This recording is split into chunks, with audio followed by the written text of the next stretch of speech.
Olá, seja muito bem-vindo ao nosso canal. Antes de começarmos, não se esqueça de deixar o seu joinha, se inscrever e ativar as notificações para não perder nada.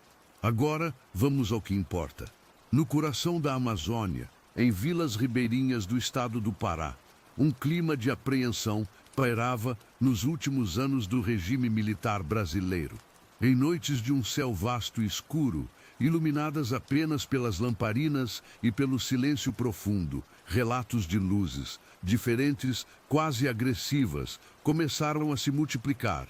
Eram tempos em que a comunicação era escassa e a imaginação fértil, mas aquela comunidade, tão acostumada à mata, sabia distinguir o que era natural do que era incomum, e foi nesse cenário que surgiu a narrativa do chamado chupa-chupa.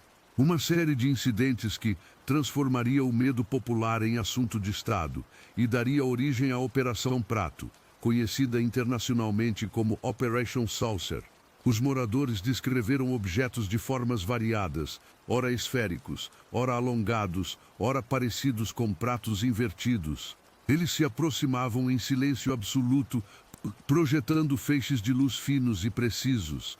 Essas luzes, segundo muitos depoimentos, pareciam sondar telhados, varandas e corpos, deixando nas vítimas pequenas marcas simétricas na pele, acompanhadas de mal-estar, fraqueza e, em alguns casos, algo que se assemelhava a queimaduras superficiais.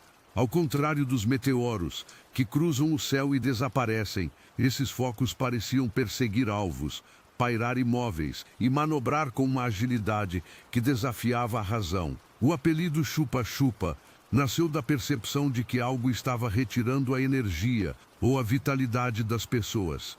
E isso alimentou um pânico coletivo, toques de recolher espontâneos e vigílias noturnas em grupos. A escalada dos relatos, especialmente na ilha de Colares, motivou autoridades locais a buscarem ajuda militar.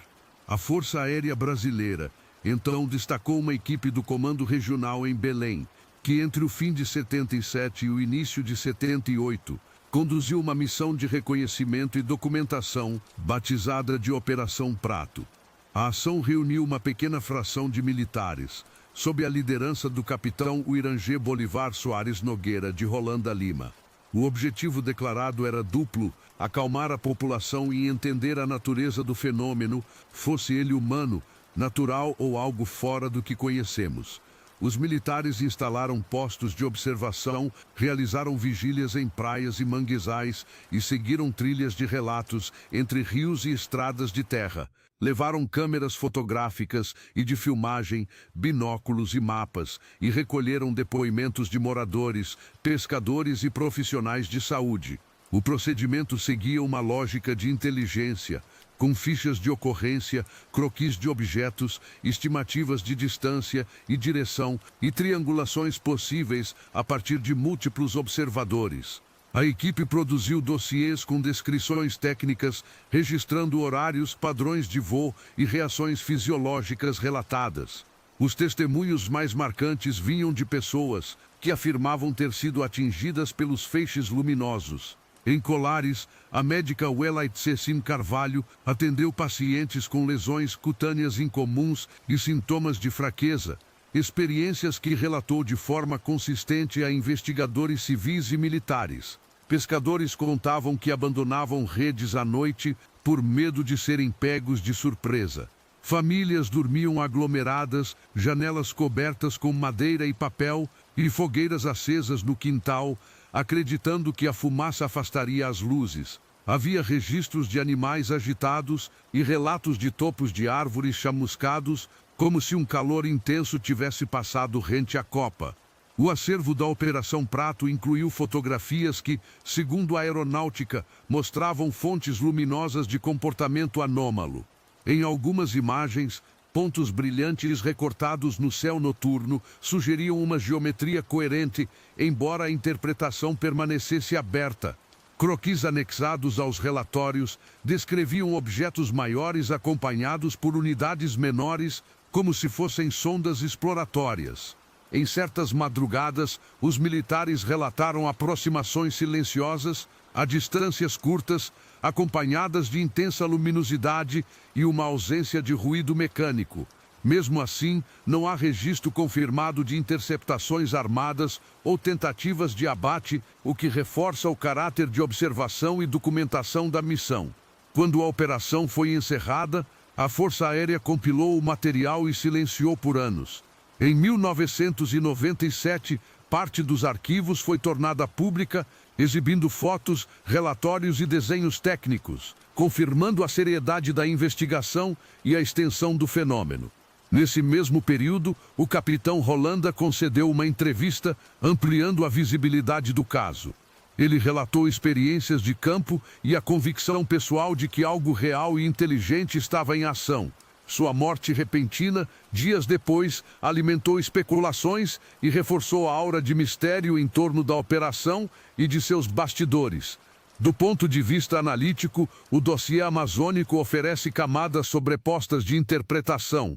Há hipóteses naturais, como descargas elétricas raras, plasmas atmosféricos, ilusões induzidas por umidade, calor e luminosidade, além de confusões com satélites de órbita baixa ou aeronaves não identificadas. Há também hipóteses sociológicas envolvendo pânico moral, contágio de narrativas e a força dos boatos em ambientes isolados.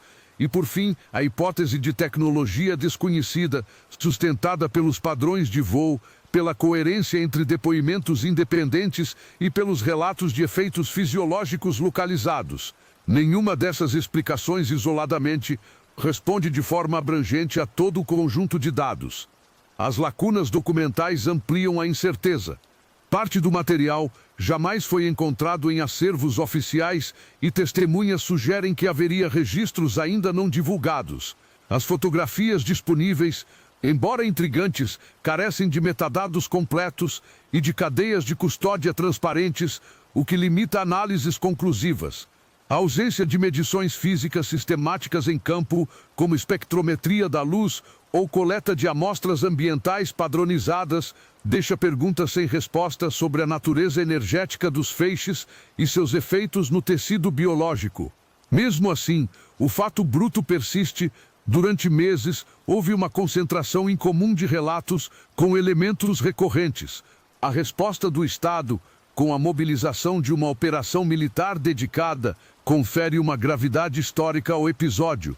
Teria sido um conjunto de fenômenos distintos, agrupados por uma narrativa comum, ou uma manifestação unitária e inteligente de origem desconhecida, onde terminam os medos de uma época e começam os dados de uma investigação estruturada. Hoje, após décadas, a Operação Prato e o terror dos OVNIs na Amazônia continuam a ecoar como uma fronteira entre o que se viu, o que se registrou e o que ainda não se sabe explicar. Entre dossiês oficiais, memórias de campo e noites amazônicas riscadas por luzes insondáveis, sobrevive um convite à investigação sem preconceitos e à prudência cética. O enigma persiste porque as peças nunca se encaixam e porque a mistura de evidência, silêncio institucional e dor humana cria uma história que não se permite encerrar. Enquanto houver perguntas sem resposta e arquivos que apenas roçam a superfície, a Operação Prato continuará sendo um dos capítulos mais desafiadores do fenômeno dos objetos voadores não identificados no Brasil.